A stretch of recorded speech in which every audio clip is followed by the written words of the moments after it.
안녕하세요. 저는 서울에 사는 80대 할머니입니다. 저를 80대라고 소개하는 일이 오늘따라 유독 낯설게 느껴지네요. 언제 이렇게 세월이 흘렀고 또 언제 이렇게 나이를 먹었는지 참 세월이 빠르고 찰나인 것 같다는 생각을 자주 하게 되는 요즘인 것 같습니다. 지나고 보니 정말 한순간인 것 같아요. 그렇지 않나요? 정말 한순간인 것 같지만 그래도 지난 날을 추억하고 떠올려 보면 정말 온갖 일이 다 있었긴 합니다. 어떻게 그런 세월을 다 견디고 버틸며 살았나 싶을 정도로 말이죠. 처음 살아보는 거니 멋모르고 그렇게 살았지 다시 살라고 하면 저는 다시 살 수는 없을 것 같아요. 그만큼 제 인생은 고난과 역경이 참 많았거든요. 저는 아들이 둘입니다. 딸을 하나 낳고 싶었는데 인생사라는 게 마음대로 되지 않잖아요.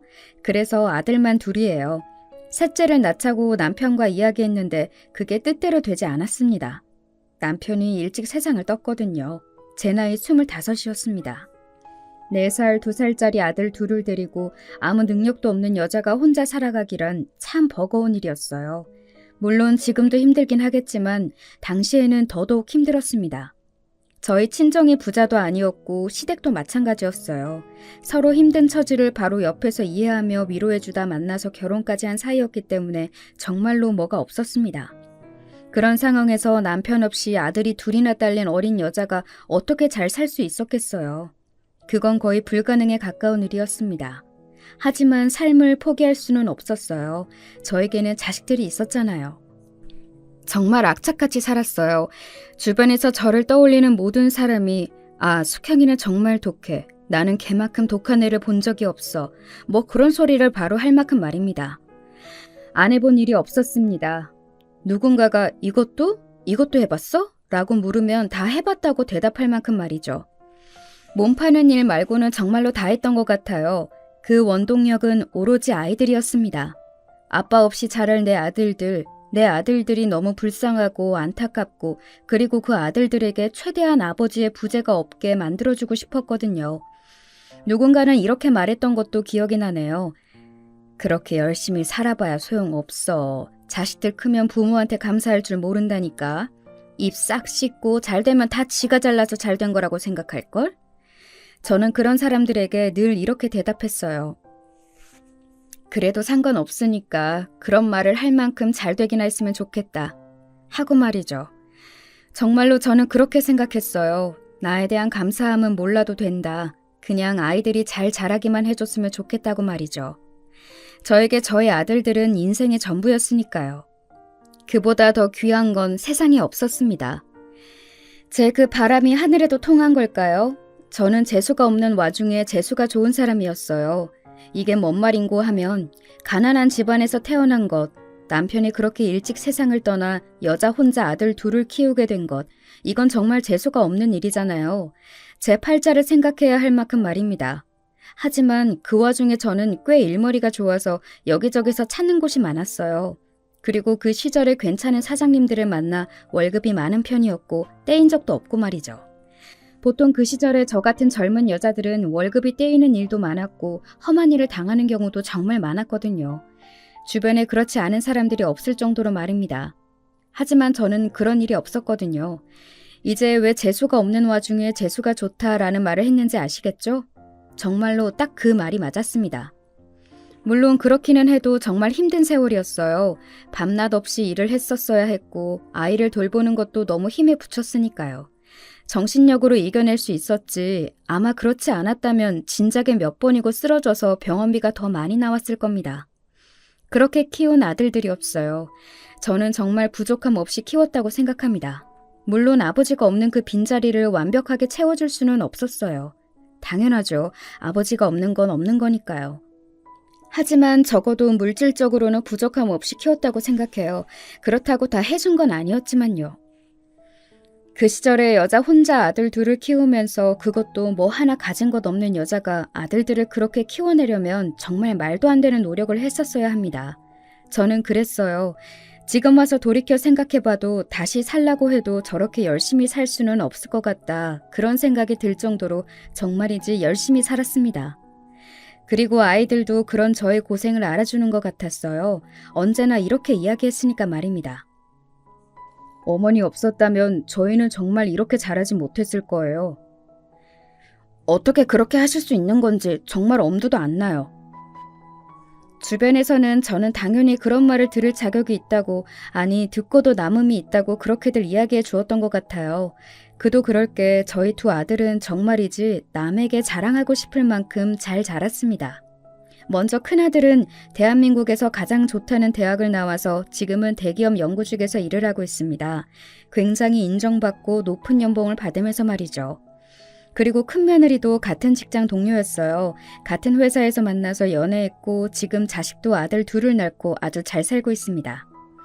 그리고 작은 아들은 회계사예요.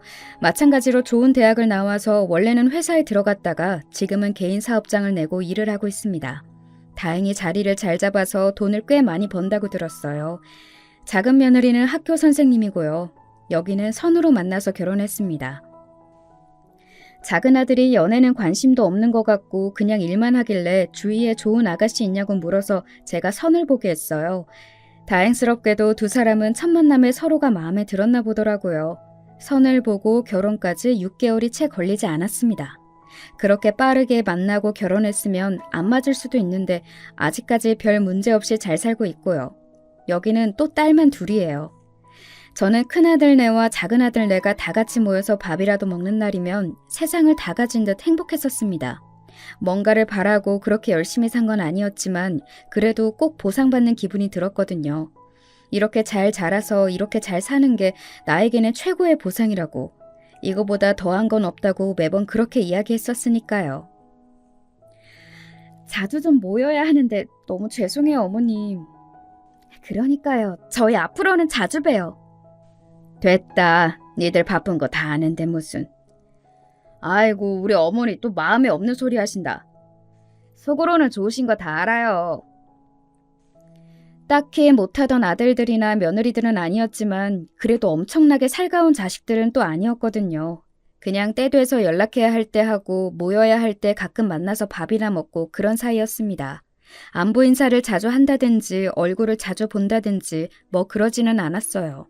저도 불만도 없었고 또 자주 보는 것도 조금 마음이 불편하기는 했습니다. 아무래도 아이들이 불편하지 않을까 했고요. 그런데 그날은 어딘가 분위기가 너무 화기애애했어요. 서로 저에 대해 칭찬하질 않나.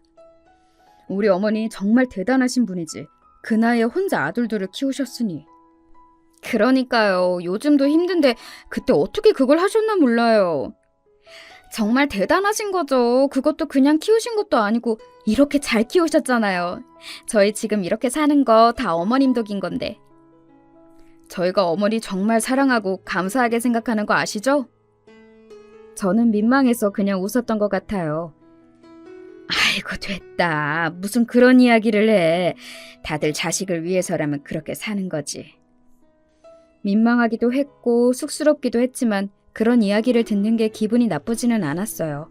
뭐 사실은 당연히 좋았죠. 세상 어떤 부모가 자식이 그렇게 칭찬하고 치켜 세워주는데 싫겠어요. 민망하지만 좋았습니다. 이 맛에 자식들 낳고 키우는구나 싶기도 했고 말이죠. 그런데 그 식사 자리에서 한참을 저를 치켜 세우던 며느리들이 이런 이야기를 하더군요. 어머니, 저희랑 제주도 여행 한번 가시죠. 저희 여자들끼리 한번 가요. 너희랑 나랑 이렇게 셋이? 사실 좀 놀라기는 했었어요. 평소에 며느리들과 막 살가운 사이였다면 모를까 딱히 그렇지도 않았거든요. 그런데 셋이 함께 여행을 가자고 하니 놀랐습니다. 그리고 좀 감동적이라는 생각이 들더라고요. 사실 시어머니와 며느리 이렇게 여행을 가는 경우가 흔한 경우는 아니잖아요. 그래서 아이들이 기특한 생각을 들더군요. 저희가 이번에 이야기를 나누다 보니까 비슷한 시기에 시간이 조금 비더라고요. 그런데 곧 있으면 어머니 생신이기도 하니까 그거 기념해서 셋이 다녀오면 어떨까 해서요.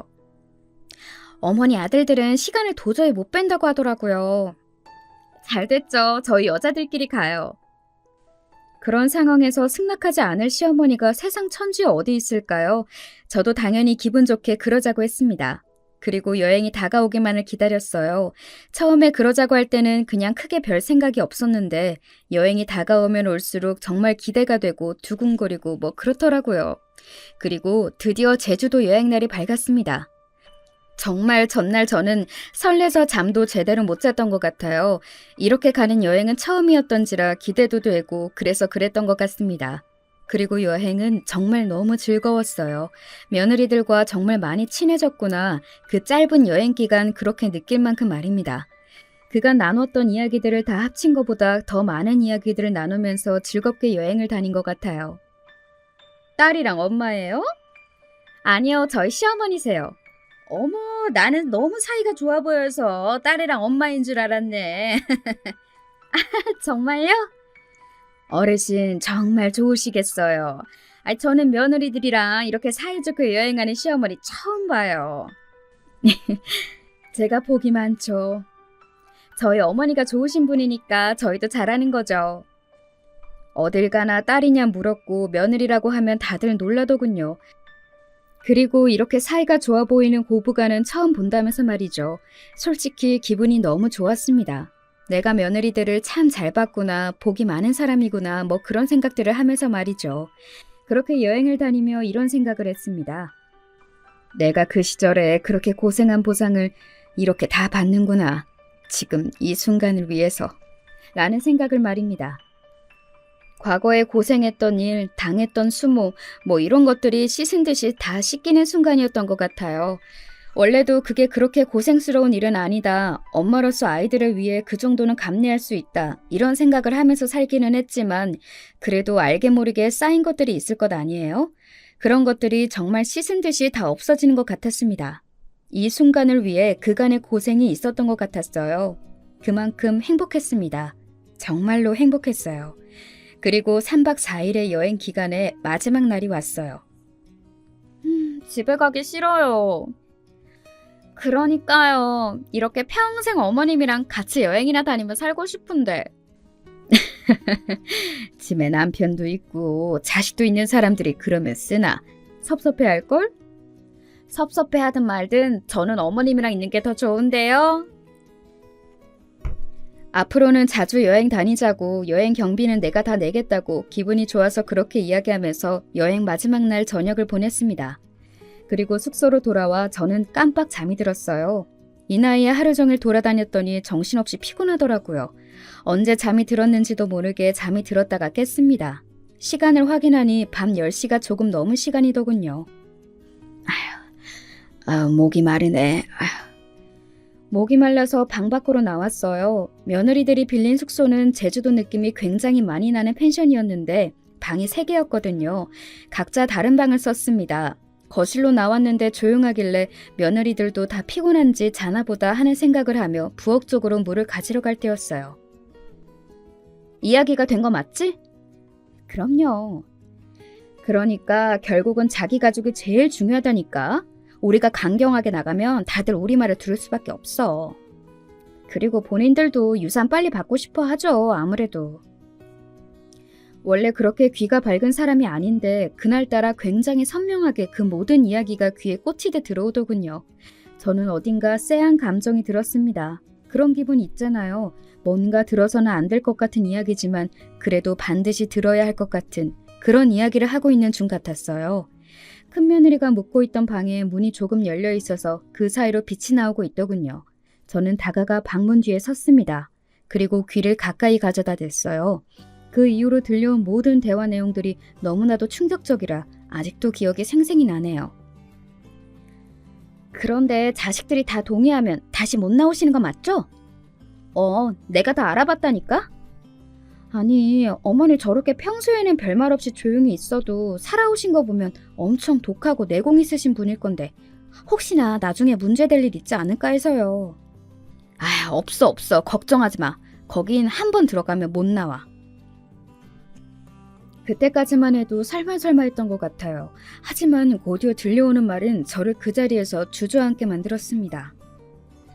저 노인네 이번 여행만 끝나면 요양원으로 치워버릴 생각하니까 속이 다 시원하네요. 너무 좋아요.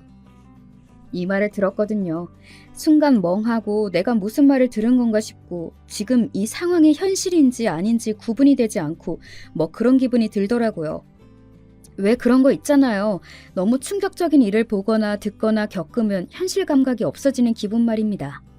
그때 제가 딱 그랬던 것 같아요. 정말 현실 감각이 들지 않더라고요. 요양원에 보내고 조금 있다가 금치산자 판정받게 하면 돼. 그러면 재산도 다 저희 거가 되는 거죠? 내가 알아봤더니 저 노인의 꽁쳐둔 재산이 한두 푼이 아니더라. 정말요? 얼만데요? 이거 저거 합치면 30억은 되는 것 같았어. 세상에 30억이요?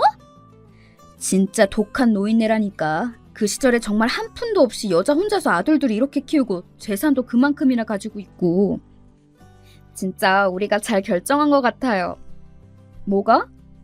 저렇게 어지간하지 않은 분이면 정말 오래 사실 것 같은데 그러면 저희가 더 늦게 돈을 받는 거잖아요. 그러니까 말이야. 결국에는 재산 이야기거든요. 저는 그때 그 와중에도 퍼뜩 이런 생각이 머릿속을 스쳐 지나갔던 것 같아요. 녹음을 해야 돼. 하는 생각 말입니다. 며느리들 말대로 저는 정말 산전수전을 다 겪으며 지금과 같은 삶을 살게 된 거였어요. 온갖 사람들을 다 만났습니다. 제가 안 좋은 일을 당하지 않더라도 그런 일을 당하고 겪은 사람들도 주변에 많았고요. 언제 어디서나 녹음을 생활화해 둬야 돼. 우리 나이에 이제 그런 일이 있어? 몰라? 요즘 돈 좀 있는 노인애들 상대로 사기가 얼마나 판을 치는데. 지인이 언젠가 사기를 당하고 와서 저에게 이런 건 알아둬야 한다면서 휴대폰으로 녹음하는 걸 알려줬었거든요. 그걸 이렇게 쓰게 되는 날이 올 거라고는 상상조차 하지 못한 채 지인의 이야기를 들었지만요. 제가 녹음 버튼을 누르고 나니 며느리들은 더한 대화들을 나누더군요. 마치 자신들의 죄를 다 이야기하는 범인들처럼 말입니다. 아니, 생각해봐. 내 생각에는 우리 어머니 100살까지 사실 것 같거든? 그러면 우리가 7순이 넘어. 그때 그 돈 물려받아서 무슨 소용이야. 그러니까요. 한 살이라도 젊을 때 물려받아야 써야죠. 남편이 한번 떠본 적도 있대. 어머님 그 재산들 다 어떻게 하실 거냐고. 그랬더니 어머님이 뭐라고 했다는 줄 알아? 뭐라고 하셨다는데요? 언젠가 큰아들이 저에게 어머님 그 많은 재산 어떻게 하실 거예요? 라고 물어본 적이 있었습니다. 자신을 달라는 듯한 뉘앙스도 아니었고 정말로 궁금해서 물어본 것 같아서 저도 제 생각을 이야기했던 적이 있어요. 한 번도 생각해 본 적은 없는데 그냥 힘든 사람들 주고 싶다는 생각을 해본 적은 있다. 힘든 사람들이요? 내가 힘들게 살았잖니. 혼자서 니들 키우면서. 그래서 혼자 아기 키우는 여자애들 가끔 텔레비전에서 보면 마음이 그렇게 아프더구나. 그래서 그런 사람들 도와주고 싶기도 하고. 어머님 진짜 대단하시네요. 그냥 내가 그렇게 살아봐서 그 사람들 마음을 알겠기에 그래. 뭐 어떤 식으로 더 어떻게 도와주겠다 구체적인 계획을 세운 건 아니었어요. 그냥 막연히 그런 사람들을 위해 쓰고 싶다고 생각했습니다. 그리고 저는 단 한 번도 자식들이 제 재산을 제가 그런 식으로 쓴다는 것을 섭섭해하거나 싫어하거나 할 거라는 생각을 못했어요. 자신들을 제가 어떻게 키웠는지 그 누구보다 잘 아는 아이들이라고 생각했으니까요. 하지만 아니었던 겁니다. 그건 그거고 돈은 돈이었나 보더라고요. 그것도 부모를 버릴 만큼 중요한. 어머니 미치신 거 아니에요? 그걸 왜 남을 줘요?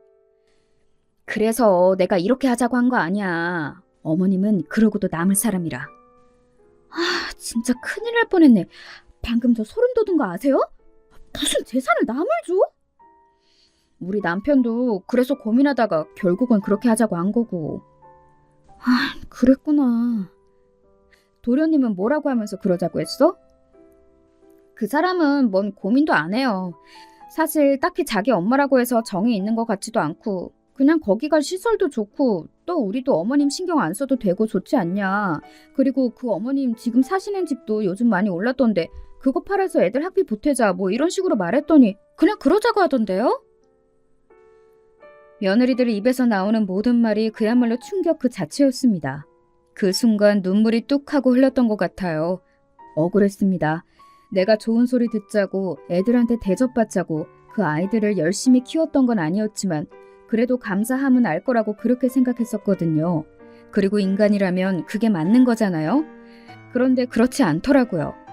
사실 그래서 요즘은 이런 생각도 드는 것 같아요. 내가 너무 일만 하느라 아이들과 함께 지낼 시간이 없어서 저렇게 잘못 컸나, 엄마의 소중함을 모르게 컸나 하는 생각 말입니다. 그럴 때마다 주변에서 그냥 네 아들들이 못난 거다라고 이야기해 주지만 말이죠. 날짜가 언제라고 하셨죠? 일주일 뒤. 어머님한테는 뭐라고 하고 모시고 갈 거예요? 그냥 바람 쐬러 가자고? 오늘 봤지? 우리랑 같이 다니는 거 너무 좋아했잖아. 우리가 또 어디 가자고 하면 2번 고민도 안 하고 따라 나설실걸? 소름이 끼쳤습니다. 오늘 내가 본인들과 여행을 다니면서 행복해하는 모습을 보며 속으로는 그런 생각하고 있었다는 사실이요. 그리고 눈물이 날 것 같았습니다. 이게 이별 여행인 줄도 모르고 나를 버리기 직전에 마지막으로 지들이 조금이나마 미안하니까 이렇게 데리고 다니는 건 줄도 모르고 입이 찢어져라 웃으며 따라다녔던 저 자신이, 그리고 긴 세월 자식들을 위해 내 인생을 모두 버리고 고생만 했던 저 자신이 너무 불쌍해서 말이죠. 저는 그 대화를 끝으로 조용히 방으로 돌아왔습니다. 그리고 이불에 얼굴을 묻고 엉엉 울었어요. 정말 엉엉 울었습니다. 나이가 들고 그렇게 엉엉 울어본 게 처음 있는 일이었어요. 이제는 눈물도 감정도 메말라가는 나이라고 생각했는데 아니더라고요. 정말 그런 일을 겪으니 눈물이 펑펑 나오더군요. 별별 생각이 다 들었습니다. 내가 왜 그 고생을 했는지, 지나간 세월이 허망했고 또 오래전에 세상을 떠나 이제는 얼굴도 잘 기억나지 않는 남편이 너무 보고 싶었습니다. 그리고 엄마, 우리 엄마가 너무 보고 싶었어요. 세상에 나를 사랑해주는 사람은 아무도 없는 것 같았습니다. 이미 세상을 뜬 우리 부모님이나 남편 말고는 말이죠. 그냥 이대로 죽고 싶다는 생각도 했던 것 같아요. 너무 오래 살아서 그래. 진작 죽었으면 이런 일은 보지도 듣지도 겪지도 않았을걸. 그런 생각 말입니다. 하지만 조금 시간이 지나니 억울한 감정과 분노가 치솟아 오르기 시작했어요. 이대로 자식들이 보내는 대로 요양원에 들어가서 몇 년 뒤 금치산자가 되어 전 재산 모두를 빼앗길 수 없다는 생각이 들었습니다. 무엇보다 그런 연놈들에게 제 평생의 노력이 담긴 돈을 물려주고 싶지 않았어요. 그렇게 다짐하며 어느새 잠이 들었던 것 같습니다. 눈을 떴더니 이른 아침이더라고요. 밖에서 분주하게 움직이는 며느리들의 소리가 들렸습니다. 저는 방문 앞에 서서 심호흡을 한번 크게 했어요. 전현들의 얼굴만 봐도 목소리만 들어도 손이 벌벌 떨릴 것 같았지만 일단은 지금은 모르는 척을 했었어야만 했으니까요.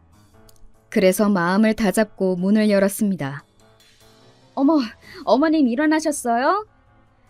어머니 엄청 피곤하셨나 보다. 평소보다 되게 오래 주무신 것 같아요. 그러게, 여행이 아주 고단하셨나 봐요. 아유, 어머니 얼굴도 엄청 부으셨어요.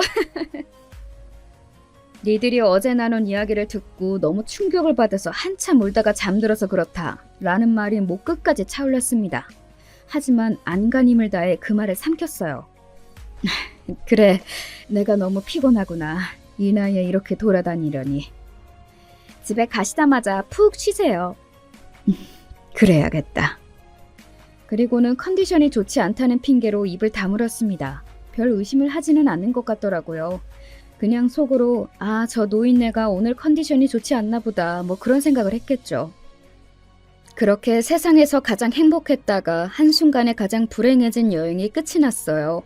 아침에 일어나서 집으로 돌아와서 그리고 짐을 풀면서 문득문득 이 상황이 정말 현실인지 꿈이 아닌지 뭐 그런 생각을 했던 것 같습니다. 그럴 때마다 휴대폰에 녹음된 며느리들의 음성을 들으며 절망했고 말이죠. 하루 정도는 그냥 그런 상황을 반복했던 것 같아요. 멍하게 앉아있다가 울다가 그리고 이게 정말 현실인가 싶어 음성을 확인하고 절망하는 그 행동을 말입니다. 그리고 그 다음 날 그 음성을 들고 친한 변호사를 만나러 갔습니다. 원래 알고 지내던 노신사분이셨는데 지금은 은퇴하신 전 변호사분이었어요. 이건 범죄인데 이 자식들이. 제가 어떻게 하면 좋을까요? 일단은 요양원에 들어가면 안 되고 유언장을 따로 쓰시는 것부터 해야죠. 한 푼도 자식들에게 안 가게 제가 도와드릴게요. 그리고 원하면 손해배상 청구 소송 같은 것도 할 수 있다고 하더군요. 그동안 제가 자식들에게 줬던 것들을 증명할 수 있는 자료들을 다 가지고 오면 그걸 기반으로 소송을 할 수 있다고 말이죠. 요즘 폐륜을 저지르는 자식들이 너무 많아져서 이런 소송이 많다고는 하더군요. 그 이야기를 듣는데 정말 슬펐던 것 같습니다. 세상이 어떻게 되려고 이러는 건지 정말 답답하고 갑갑한 마음이 들더라고요. 그리고 변호사분 소개로 사람을 고용했습니다. 그날 저를 혹시나 강제로 끌고 가게 되면 막아줄 사람들을 말이죠. 그렇게 하나하나 준비해 나갔던 것 같아요. 그날을 위해서 말입니다. 그리고 며느리들이 이야기했던 저를 요양원에 보내기로 한 날 전날이었습니다. 큰 며느리에게서 전화가 왔어요. 어머니, 내일 시간 괜찮으세요? 혹시나 후회하고 이번 여행으로 저 어르신에게 그런 짓을 하면 안 되겠구나 하는 생각을 하고 마음을 고쳐먹었을 거라 기대를 아주 조금은 했던 것 같아요. 하지만 그 기대마저 산산이 부서졌습니다. 그 아이들은 모든 걸 계획대로 실행할 생각이었어요. 왜 그러니? 내일 저랑 동서가 시간이 돼서 이야기하다가 그때 여행이 너무 좋았다고 어머님이랑 또 가까운 곳에 어디 드라이브라도 갔으면 좋겠다고요. 그래. 마침 저희 둘 다 내일 시간이 돼서 어머니만 괜찮으시면 교회로 드라이브라도 갈까 싶어서요. 맛있는 것도 먹고요. 나야 좋지. 그러면 저희가 내일 오전 9시까지 모시러 갈게요. 준비하고 계세요. 그렇게 전화를 끊었습니다. 그런 기분 아시나요? 복수를 준비했고 그날이 다가왔는데 시원하기는커녕 도살장에 끌려가는 돼지가 된 것 같은 그런 기분 말입니다. 오지 말았으면 좋겠다고 생각했던 그날이 결국 오고야만 것에 마음이 그랬던 것 같아요. 그리고 그날이 밝았습니다. 저는 옷을 곱게 차려입었어요. 어디 전쟁터에 나가는 기분으로 말입니다. 그리고 가만히 앉아서 며느리들이 오기만을 기다렸어요. 정말 1분도 늦지 않고 제 시간에 맞춰서 왔더군요. 이날을 기다리며 저를 요양원에 가둘 생각을 하며 기다렸을 그년들의 모습을 생각만 해도 정말 소름이 돋았습니다. 어머, 우리 어머님 오늘 엄청 고우시다. 저희랑 놀러 가신다고 이렇게 예쁘게 입으신 거예요? 그런 말들이 하나도 진심이 아니라는 걸 뒤에 무슨 일이 일어날지 뻔히 아는 저로서는 역겹기만 했습니다. 저는 아무런 대답도 하지 않고 그저 웃기만 했었던 것 같아요. 무슨 말을 해야 할지도 사실 모르겠기도 했고 말이죠. 한참을 차를 타고 가다가 제가 물었습니다. 어딜 가는 거냐? 여기 주변에 풍경 좋은 곳이 있다고 해서요. 저희만 믿으세요, 어머니. 제주도 때도 저희가 좋은 곳만 모시고 갔잖아요. 그래, 그랬지. 어머님 마음에 드실 거예요. 그 말을 들으며 저는 조용히 창밖을 바라봤습니다. 집 앞에서부터 이 차를 따라오고 있는 제가 고용한 사람들이 바로 뒷차라는 것을 슬쩍 확인하면서 말이죠. 그렇게 며느리들이 미리 다 이야기해놨을 그 요양원 앞에 도착했습니다. 언뜻 보니 요양원이 아닌 것 같은 분위기더군요. 경치 좋은 곳에 지어진 큰 집 같은 모양을 하고 있었습니다. 자세히 보니 요양원이라는 간판이 작게 달려 있었지만 말이죠. 여기가 어디냐? 제가 정색을 하고 그렇게 물었습니다. 며느리들은 자기들끼리 시선을 한번 주고받더니 헛기침하고서는 이야기하더군요. 어머님, 오늘부터 여기서 지내시면 돼요. 짐은 저희가 필요해 보이는 것만 잘 챙겨서 보내드릴게요. 여기가 어디냐고 물었잖니? 제가 다시 한번 큰 소리로 호통쳤습니다.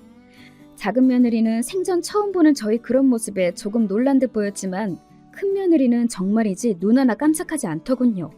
차분하게 저에게 이렇게 이야기했습니다. 어머니, 현실적으로 여기 계시는 게 어머니한테도 더 좋은 일이 될 거예요. 여기 어머니 또래 어르신들도 많고 풍경 좋고 공기 좋고. 나한테 그렇게 좋은 일인데 나 몰래 데리고 와? 니들이 무슨 수작인지 내가 모를 줄 알아? 어? 수작이라뇨. 그렇게 말씀하시면 저도 서운해요. 그렇게 이야기하는 큰며느리 얼굴은 이미 제가 알던 큰며느리의 모습이 아니었습니다. 아무렇지 않은 얼굴로 그런 말을 뱉는 그 아이의 모습을 보면서 내가 큰며느리를 잘 안다고 생각하지는 않았지만 그래도 사람은 정말 그 속을 알 수 없구나 하는 생각을 했던 것 같아요. 그리고 여기서 이렇게 들어가기 싫네 어쩌네 해도 소용없어요. 큰며느리가 그렇게 이야기를 하며 안을 보고 손짓을 하자 그 요양원에서 직원들로 보이는 흰옷을 입은 사람들이 몇 명이 나왔습니다. 이미 남편이랑 도련님도 동의를 다한 상황이라 어머님 의사랑 상관없이 여기 들어가셔야 해요. 그리고 저희 동의 없이는 퇴원하실 수 없고요. 이런 배은망덕한... 어머님이 아무리 그러셔도 소용없으니까 괜한 곳에 힘 빼지 마시고 그냥 여기서 남은 생 편하게 보내세요. 사람들이 너희들을 뭐라고 손가락질할지 무섭지도 않니? 이런 패륜을 저지르고도? 제 그 말에 큰며느리가 픽 하고 한번 웃더군요. 그 웃는 모습이 정말 소름이 끼쳤던 것 같아요. 지금 생각해도 닭살이 돋네요. 사람들이 어떻게 알고 손가락질을 해요? 어머님이 여기 계신 것도 모를 텐데. 그렇게 비웃는 큰며느리를 보고 정말 마음 한편에 있던, 그래도 미안하다고 하면 받아줘야지 하던 그 마음마저 날아갔습니다. 이제는 그 어떤 사죄를 해오더라도 용서할 마음이 없어졌어요. 그런 태도를 보고 말입니다. 모시고 가세요. 그리고 그때였습니다. 잠시만요. 그 요양원 직원들보다 덩치가 서너 배는 더 클 것 같은 남자 3명이 제 쪽으로 다가오면서 그렇게 이야기했어요. 제가 고용한 심부름센터 직원들이었습니다. 무슨 일이시죠? 큰며느리는 전혀 예상하지 못했던 상황인 듯 너무 놀라서 눈을 동그랗게 뜨고서는 말을 더듬더군요. 놀란 건 작은 며느리와 그 요양원 직원들도 마찬가지인 듯 보였습니다. 그냥 대충 봐도 그 요양원 직원들은 제가 고용한 심부름센터 직원들에게는 안 되는 덩치였어요. 이분 못 모시고 들어가십니다. 당신들 누군데 이러냐고! 저희는 이 어르신이 고용한 사람들입니다. 오늘 자신이 납치될 것 같으니 그러지 않게 해달라고요. 납치라뇨? 큰며느리가 당황해서 그렇게 소리쳤습니다. 저는 그런 큰며느리를 향해 더 크게 소리 질렀어요. 납치가 맞지 않니? 내 동의 없이 이런 것에 나를 가두려 한 거면 그게 납치고 감금이지 다른 게 납치고 감금이냐? 어? 저희는 어머님을 더 좋은 곳에 모시려 했을 뿐이라니까요. 내가 원하지 않는데 그게 무슨 말도 안 되는 소리냐? 어머니가 나이도 많으시고 하니까 지금 정신을 온전치 못하셔서 오해가 생겨 일이 꼬인 것 같은데 저희는 어머니를 납치하려 든 게 아니라니까요. 정신이 온전치 못하다 이제는 그런 말까지 하더군요. 정말로 할 말도 없고 어이도 없고 어떤 의지마저 사라지는 말이었던 것 같아요. 그렇게 입을 떡 벌리고 서 있는데 뒤에서 한 사람이 더 나타났습니다. 바로 변호사님이었어요. 정신이 온전치 못하다니. 어머님은 엊그제 저와 병원에서 검사 다 받고 모든 게 다 건강하고 정상이라는 진단서까지 받았습니다. 변호사는 그렇게 이야기하며 며느리들 눈앞에 엊그제 제가 받은 진단서를 들이밀었습니다. 네, 그랬어요. 저는 엊그제 이런 일이 생길 걸 예감한 변호사님과 함께 병원에 가 간단한 검진은 다 받아둔 상태였습니다. 특히 정신건강 쪽으로 몰고 갈 거라는 변호사님의 조언에 따라 그쪽 검사는 다 받아둔 상태였고요. 이걸 다 언제? 그리고 어떻게? 저는 어머님을 고용하신 변호사입니다. 이건 어머님이 건강하셔서 요양원에 들어가지 않아도 된다는 진단서고, 그리고 이건 두 분이 제주도 여행 마지막 날 나눈 대화를 증거로 작성된 고소장입니다. 아직은 접수는 안 한 상태인데 오늘 이 상황을 보니 어머님이 곧 접수하실 것 같네요. 그 이야기까지 듣고 난 큰며느리와 작은며느리는 그제야 안색이 새하얗게 질려갔습니다. 자신들의 계획이 물거품으로 끝난 것은 물론 자신들이 했던 짓이 세상에 다 알려지게 될 것과 고소까지 당할 거라는 사실을 한 번에 다 들은 거니까 말이죠. 그리고 어머님이 유언장을 쓰셨거든요. 당연히 자식들에게 한 푼도 물려주지 않는다는 내용인데 오늘 두 분의 이런 행위가 어머님의 유언장에 잘 실현되는 데 더더욱 도움을 주겠네요. 그 이야기까지 들은 작은 며느리는 행동이 참 빨랐습니다. 어머님 정말 죄송해요. 저는 안 하려고 했는데 정말로 저는 처음부터 이럴 생각은 없었거든요. 그런데 형님이 하자고 한 거예요. 저나 애비도 다 형님이 설득한 거고요. 저는 정말 이런 생각 꿈에도 한 적이 없습니다. 그런 작은 며느리를 큰 며느리가 노려보더군요. 뭐 큰 며느리가 먼저 계획한 일이 맞기는 하니 본인이 뭐라 할 말은 없었을 겁니다. 증거 있으세요? 뭐? 무슨 증거? 저희가 그랬다는 증거 있으시냐고요. 무슨 소송을 하겠대? 무슨 증거로? 몰릴 대로 몰려서 막 나가기로 한 건지 아니면 냉정하게 그 와중에도 증거가 없으니 정말 소송까지는 못할 거라는 생각에 그런 이야기를 한 건지는 몰라도 뭐 양쪽 다 대단하다고 생각은 했던 것 같아요. 그런 상황에서도 저에게 소리를 지를 수 있다는 게 말입니다. 녹음된 음성이 있다. 그리고 제 그 말에 큰며느리가 그 자리에서 굳었습니다. 네? 뭐가 있다고요? 제주도 여행 마지막 날 니들 둘이 나를 두고 했던 대화, 그걸 내가 다 들었고 내가 다 녹음했어. 휴대폰으로. 그제야 큰며느리는 그 상황이 다 이해가 된 듯 했어요. 그리고 이내 표정을 확 구기더군요. 빼도 박도 못하는 증거가 있다는 걸 알게 되었으니 말입니다. 그리고 작은 며느리는 더더욱 저에게 고개를 조아리며 자기가 죽을 죄를 지었다고 석고대죄하고 있었고 말이죠. 그걸 다 녹음을 하셨다고요? 그래. 어디 들려줘? 저는 그렇게 이야기하고서는 휴대폰을 들어 녹음한 내용을 재생하는 버튼을 눌렀습니다. 그러자 선명하게 녹음된 큰며느리와 작은며느리, 그날의 대화 소리가 그대로 흘러나왔어요. 큰며느리의 표정은 점점 더 어두워졌고 작은며느리는 그야말로 사색이 되더군요. 이 녹음 내용을 만약에 다른 사람들이 듣게 된다면 자신들이 어떻게 될지 끔찍해하는 것 같았습니다. 어머니 제발 용서해 주세요. 제가 정말 죽을 죄를 지었어요. 정말 제가 한순간 눈이 돌았었나 봐요. 돈 안 주셔도 되고 다 괜찮아요. 어머님이 시키는 대로 다 하겠습니다. 그냥 없던 일로만 해주세요. 제발요. 작은 며느리는 애가 탄 듯 보였습니다.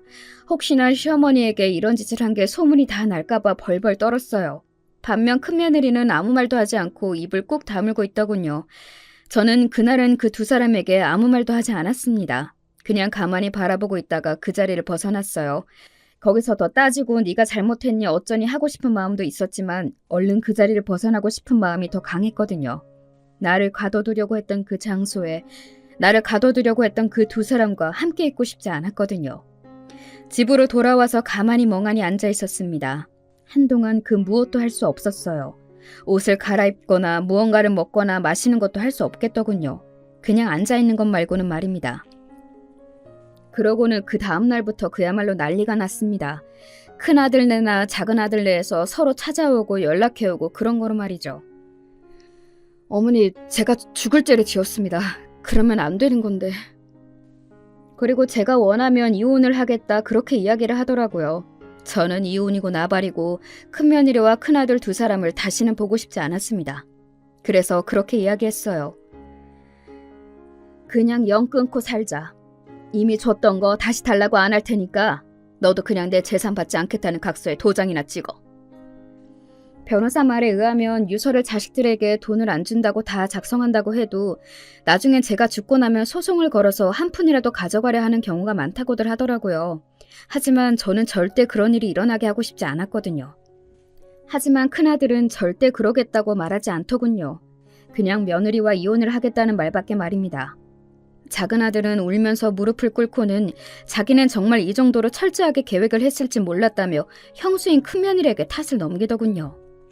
사실 둘 다 굉장히 잘못하기는 했지만 저로서는 큰아들은 다시는 보고 싶지 않은 마음이 들었고 작은아들의 경우에는 저 못난 놈이라는 생각이 들더군요. 뭐 엄마인 저를 버리기로 선택한 놈들이라는 건 변함이 없지만 말입니다. 큰며느리는 그 이후로도 한동안 저에게 사과하러 오지 않았습니다. 자신의 죄를 인정하고 싶지 않아서인지 아니면 자존심 때문인지 그도 아니면 실패한 게 분해서 그런 건지는 몰라도 말입니다. 큰아이는 며느리와 이혼한다는 이야기를 들었습니다. 그리고 얼마 지나지 않아 큰며느리가 저를 찾아왔어요. 제가 잘못했습니다. 왜? 이혼하겠다고 하니 이제야 아차 싶어? 제가 해서는 안 되는 짓을 했다는 걸 지금 매일 깨닫고 있습니다. 정말 죄송해요. 듣자 하니 아들들, 그러니까 제 손주들이 그 모든 이야기를 다 알게 되었다고 하더군요. 그러고는 엄마한테 와서 우리 엄마가 그런 사람이라는 걸 믿을 수 없다고, 내가 나중에 엄마를 그렇게 버려도 되냐고 물었다고 하더군요. 그 이야기를 듣는데 큰며느리는 아차 싶었다고 하더군요. 제 아들들이 저한테 그런 짓을 한다고 하니 제가 어머니께 얼마나 끔찍한 일을 저질렀는지 바로 와닿았어요. 저는 그런 일을 하려고 하면서 그리고 자기도 아들 둘이 있으면서 어떻게 그런 생각을 한 번도 안 했는지 하는 생각이 들더라고요. 자신도 미래에 자신의 아들들에게 그런 짓을 당할 수 있다는 사실 말입니다. 하지만 저는 제 자식들을 용서할 생각이 없습니다. 지금도 큰아들은 이혼을 진행 중에 있어요. 그렇게 이혼을 하고 나면 그래도 자신은 제 자식인데 엄마 된 마음으로 품어줄 거로 생각하는 거겠죠. 저는 그럴 생각이 없는데 말입니다. 어떻게 보면 아들이 더 괘씸한 거 아닌가요? 며느리는 남의 자식이라도 아들은 제 자식이 아니냐고요. 어떻게 자신을 그렇게 키워준 엄마인 저에게 그런 일을 하는 걸 허락할 수 있느냐는 말입니다. 작은 아들은 이혼은 한다, 하지 않는다 이런 말은 없지만 그래도 매일 싸우기는 하는 것 같았습니다. 서로의 탓을 하면서 말이죠. 이 이야기는 손녀들을 통해서 들을 수 있었어요. 저는 지금 가장 슬프고 아픈 게 손주들이 자기 부모들이 저에게 한 짓을 다 알게 되었다는 사실입니다. 자기 부모들이 그런 인간들이라는 걸 알게 된 게 너무 마음이 쓰여요. 그걸 생각하면 그냥 그때 조용히 요양원으로 들어갔었어야 했나 하는 생각이 들 정도로 말입니다. 물론 그러지 않을 거고 그래서도 안 되는 거지만 말이죠. 여러분은 어떨 것 같으신가요? 물론 저는 제 자식들을 용서할 수 없고 용서할 생각이 없기는 합니다. 그런 제가 과하다고 생각하시나요? 아니면 더 해야 한다고 생각하시나요? 사실은 용서해준다고 해도 그 다음에 뭘 할 수 있을지도 모르겠어요. 제가 기억 상실증에 걸려서 그런 일을 하나도 기억하지 못하게 된다면 모를까. 저에게 그런 짓을 한 자식들을 어떻게 아무렇지 않은 얼굴로 볼 수 있겠어요. 볼 때마다 그 생각이 날 텐데 말입니다. 다시는 그 전으로 돌아갈 수 없겠죠. 그 생각을 하니 과거에 하하호호 웃으며 함께 지냈던 모든 시절이 갑자기 꿈만같이 느껴지네요. 눈물이 날 것 같은 기분이 듭니다. 돌이켜보면 너무 돈만 벌고 자식들에게 고생하지 못하게 하는 것에만 열심히 했나 싶은 생각이 들기도 합니다. 아버지 없는 티가 나지 않게 키우고 싶어서 악착같이 돈을 벌어 해달라는 걸 다 해주고 부족함 없이 자라게 한 게 실수였나 하는 생각이 들기도 하고 말이죠. 한창 그런 생각을 하고 있을 때 꿈에 남편이 나왔어요. 그리고는 이렇게 말해줬습니다. 자네 잘못이 아니야. 그놈들이 잘못된 놈들이지. 평소에는 그렇게 꿈에 한번 나와달라고 사정사정을 해도 나오지 않던 양반이 나와서 그런 이야기를 하더군요. 그 이야기를 듣고 나니 어딘가 마음이 편해지는 것 같았어요. 그리고 눈물이 나왔던 것 같습니다. 남편이 늘 저를 지켜보고 있다는 생각도 들었고 말이죠. 그래서 저는 마음이 약해지지 않고 한 번 더 마음을 독하게 먹어보려고요.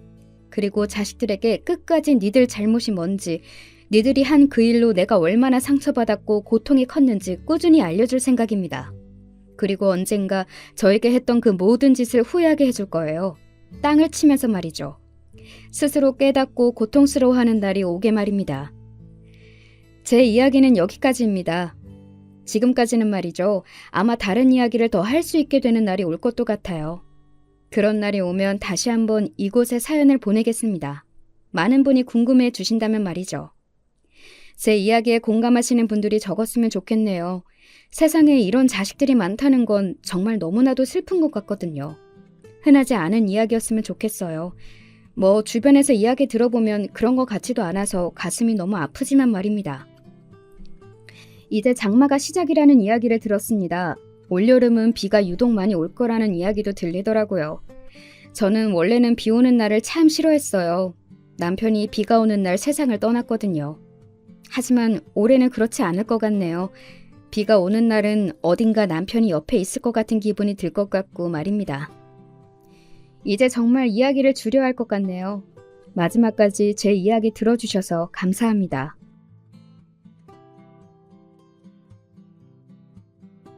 안녕하세요. 저는 사람 문제로 스트레스를 받으면 일이 손에 잘 안 잡히는 40대 여성입니다.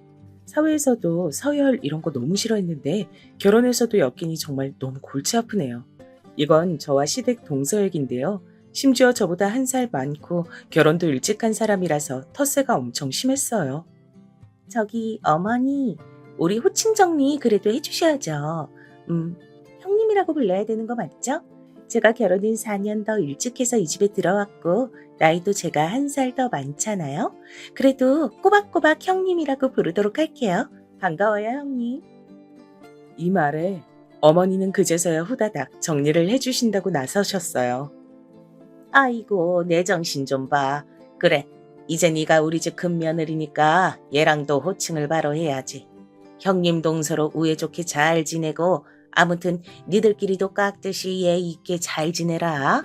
우리 우석이랑 민석이야 워낙 우애 있는 형제니까 말이야. 저희 어머니는 그 우애 있는 이란 표현을 무척 좋아하시는 것 같았어요. 당신 아들들끼리 워낙 잘 지내니 며느리들끼리도 잘 지내길 바라시더군요. 사실 저라고 뭐 그런 마음이 안 들었을까요? 근데 한눈에 봐도 약간 까탈스러워 보인 동서는 처음 본 날 저를 머리부터 발끝까지 훑어보더라고요. 이건 절대 기분 탓이 아니고요.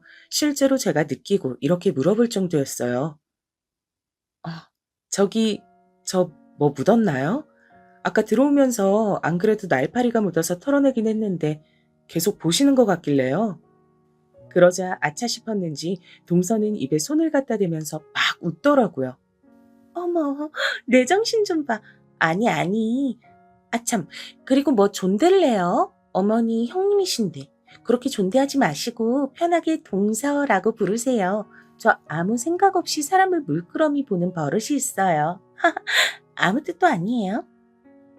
이때 느꼈던 저의 쎄한 감정은 날이 갈수록 결코 저만의 착각이 아니었던 것으로 결론이 났어요. 왜냐면 얼마 안 가서 저희 신혼집을 오픈했을 때도 똑같이 굴더라고요. 우와, 경기도에서 이 정도 평수 아파트면 요즘 얼마나 해요? 내 친구도 신혼집 이쪽에서 시작한다 그랬는데 아직 가보질 못했거든요, 형님. 그러자 남편이 옆에서 대신 설명을 하더라고요. 저도 결혼 전에 사둔 건데 지금은 4억대 정도 돼요. 부모님이랑 같이 살 땐 간간히 세주면서 왔다 갔다 했고 이번에 리모델링하고 들어온 거고요. 뭐 더 쳐서 받을 수도 있겠지만 앞일은 모르는 거니까요. 그러자 동서가 바로 이렇게 말하는 거예요. 굳이 이렇게 확인해서 물을 건가 싶었어요. 음, 그럼 형님은 이 집에 대해서 아무것도 모르시는 거구나? 애초에 아주버님 집이었으니까 그냥 못 만들어 오신 거예요? 아, 아닌가? 리모델링 비용은 되셨겠죠? 아, 그거야 뭐 저도, 아니, 나도 얼마 되긴 했는데, 그건 왜 묻는 거야, 동서? 아, 저도 친구들이 요즘 늦게들 결혼하니까 그냥 궁금해서 물어봤어요. 일단 여기 평수는 한 25평대 정도 나오는 거죠? 확실히 경기도 쪽이 좋긴 좋네. 서울은 2평수로 4억은 얄짤 없는데. 말도 안 되잖아요. 그쵸? 아주버님 진짜 땡 잡으셨다. 그걸 갖고 우리 어머니는 본인 아들 칭찬하기 또 여념이 없으시더라고요. 그러게 우리 우석이가 그렇게 야무져서 일찍이 집 준비를 해놓은 거 아니냐. 조금씩 사서 옮겨 다니면서 융자 받고 해서 이렇게 만든 거야. 그리고 이쪽도 집값 오르지 않겠냐? 그거 생각하면 진짜 얘가 재테크는 잘한 거지. 하지만 동서는 바른 말을 못하면 쓰러지는 병에 걸린 사람처럼 곧장 어머니 말에 반박을 하더라고요. 에? 어머니, 경기도 쪽에 4억대 아파트 갖고 있는 게 재테크 잘했다고 보긴 좀 그렇죠. 아, 물론 아주버님이 처음 자산 얼마로 시작하셨느냐에 따라 다르지만요. 암튼 형님의 비용이 들어간 자산은 아닌 거네요. 순전히 아주버님 능력으로만 집이 있는 거고요. 그쵸? 저는 이날 기껏 식구들 초대한답시고 일찍이 장 보고 뛰어다니며 음식들 만나게 하느라 바빴는데 이런 얘기만 식탁에서 돌고 있으니 좀 그랬어요. 나중에 서방님도 좀 민망했는지 화제를 돌리시더군요. 당신 이거 갈비나 좀 먹어봐. 형이 그러는데 형수님이 그렇게 음식을 잘하신대. 나도 아까 먹어보고 깜짝 놀랐어. 그러면서 동서에게 고기를 먹여주었고 어찌어찌 얘긴 그냥 넘어가게 됐어요. 나중에 동서네랑 시부모님이 다 가시고 난 뒤 저는 남편에게 조심스레 물어봤어요. 동서는 단순 오지랖이 넓은 사람인 건지 하여간 어떤 타입의 인간인 건지 궁금했거든요. 동서 성격을 아직 난 모르겠네. 그리고 남의 집 집들이 와서 이렇게 다 따져 물을 줄도 몰랐고 아까 동서가 다음에 자기 집도 오라 그러더라고. 동서네는 서울이라 그랬지? 어느 동네야? 나도 이제 좀 궁금해지네. 그러자 남편은 좀 황당하단 표정을 짓더니 고개를 절레절레 저으며 말하더라고요. 뭐 재수 씨네 집이 좀 사는 집이긴 해. 민석이 장가 갈 때 전혀 준비도 안 돼 있었는데 저 집에서 엄청 밀어붙이긴 했어. 신혼집도 거의 70%를 댔대나. 본인 딸이 더 나이가 많으니까 그 정도는 부담이 안 된다고 할 정도의 집이었지. 내가 알기론 그 동네 평수면 20억대 정도일걸. 나도 예전에 한 번인가 가봤어. 그래서 저도 역시 자기 집이 부유한 편이니 저리 자신있게 굴었구나 싶더라고요. 근데 뭐랄까? 전 조금 당돌하다는 인상을 받아서 그런지 여전히 불편했어요. 그리고 얼마 안 가서 동선인 자기네 집에 초대해서 다 같이 갔는데요. 와, 실제로 넓은 평수에 이름난 동네이기도 했고 아파트 주변 환경이 무척 좋긴 하더라고요. 전 신혼집에 욕심이 없었지만 일순간 이런 것도 괜찮겠다 싶었어요. 와, 동서 집이 너무 이쁘다. 단지 안에 있는 공원이며 여기 근처 초등학교들도 꽤 괜찮은 곳 같던데? 내 친구가 초등학교 교사라서 전에 몇 번이나 들었거든. 좋은 동네 산다, 동서. 그러자 동서는 싱긋 웃으며 말하더라고요. 이게 뭐라고 전 왠지 긴장이 됐어요. 그쵸? 저도 그렇게 생각해요. 저희 친정이 재테크 쪽은 좀 잘하는 집이고 할아버지도 여유가 있으시거든요. 그래서 손녀인 저한테까지 이렇게 혜택이 간간히 넘어온 것 같아요. 나중에 저 아기 가질 것도 생각해서 이 동네로 온 거예요. 그러면서 동서는 그 집에서 한참을 자기가 유학 가서 받아온 상이며 어릴 때도 서울의 명문 초등학교를 다녔던 사진들이나 뭐 이것저것 그렇게 침이 마르도록 자랑을 하는 거예요. 지금은 저도 좀 쉬고 있지만 프랑스 유학 다녀온 직후엔 진짜 바빴어요. 여기저기 불려다니고 정말 바빴는데 그 와중에 이 사람 만나서 코가 깬 거죠 뭐. 내가 민석 씨 안 만났으면 진짜 위대한 일들 여럿 했을 텐데 말이야. 동서가 말을 이렇게 거드름 피우듯이 하지만 제가 알기론 좀 다른 사정이 있었어요. 어머니도 내심 그 부분은 얄미우셨는지 돌아오는 차 안에서 저에게 흉을 보셨거든요. 작은 애 저거 입 부려다가도 꼭 말을 저렇게 해서 기분을 나쁘게 만들어. 지가 그렇게 죽자사자 우리 민석이 따라다니고 결혼 안 하면 죽겠다더니 꼭 밖에만 나가면 민석이 탓을 하더라. 막말로 지들이 뭐 사고라도 쳤어 뭐랬어. 억지로 결혼할 이유가 하나도 없는데 말이야. 아휴, 꼭 저렇게 엇나가서 기분을 잡치게 한다니까. 어머니는 내내 입이 대빨 나오셔서는 궁시렁거리셨고 저도 그냥 그러려니 하고 말았어요. 그런데 동서는 안 그런 척하면서 은근히 뒤에서 꽤나 훈수지를 두는 편이었어요. 이때 전 어머니께도 서운했던 게 저한테 그렇게 동서 욕을 하시더니 갑자기 안면을 싹 바꾸시는 거예요. 큰애야, 저기 너 그날 네 동서네 다녀와서 대접 잘 받았다고 연락 안 했냐? 네 동서가 나보고 서운하다고 연락을 했더라고. 난 당연히 네가 윗사람으로 그런 칠해야 했을 줄 알았지. 진짜 안 한 거 맞냐? 어머, 아니, 저기 나오는 길에 인사도 했고요. 어머, 근데 동서가 서운하다고요? 자기도 우리 집 왔다 간 날 아무런 인사도 없었는데 왜? 아무튼 제가 연락해 볼게요, 어머니. 저는 약간 황당했지만 곧장 동서에게 연락을 했어요. 내키진 않았지만 이렇게 돌려서 연락하는 그 방식도 그렇고 불편하니까 빨리 선을 그으려고 했던 거죠. 동서, 그날 고마웠어. 내가 너무 바삐 오느라고 연락이 늦었네. 예쁜 집에서 대접 잘 받고 왔어. 정말 고마워. 이렇게 보내놓았는데 동서는 제가 보낸 메시지를 읽고 난 뒤 답장을 안 하는 거예요. 읽고 답하는 걸 잊었나 싶었는데 그냥 그렇게 묵묵히 답이 없더라고요. 저는 이런 분위기가 점점 편치 않게 느껴져서 동서와 거리를 두려고 했는데 벼랑간 2주쯤 지났을까요? 갑자기 저에게 만나자더군요. 형님, 시간 혹시 되시나요? 제가 잠깐 여기 볼 일이 있어서 왔는데 형님 댁 지나는 길이라서요. 괜찮으시면 차라도 한잔해요. 저는 웬일인가 싶었지만 딱히 거절할 이유도 없어서 그냥 동서를 만나보게 됐어요. 그런데 이날 동서는 저에게 매우 선 넘는 얘기를 했답니다. 만약 손 아래 동서가 본인에게 뜬금없이 찾아와서 제 배우자의 옛날 과거사를 얘기한다면 어떠실 것 같으신가요? 만약에 누군가 저에게 이처럼 남일처럼 물었다면 저도 별 조언을 다 했을 거예요. 근데 막상 내일이 되어서 눈앞에 몰아닥치니 사람이 바보처럼 돼버리더라고요. 응? 그게 무슨 얘기야, 동서? 아, 우리 남편이 전에 만난 사람이 동서 지인이었단 거지? 그런 인연이. 그랬구나. 근데 뭐 옛날 일이잖아. 지금은 어쩔 수 없지. 순간 저는 지금 마시고 있는 게 커피인지 쓸개즙인지 진짜 뭔 맛도 안 나고 감각이 이상해지는 것 같더라고요. 저희 남편은 저에게 열렬하게 구애를 했고 우리 둘 사이는 무척 좋았어요.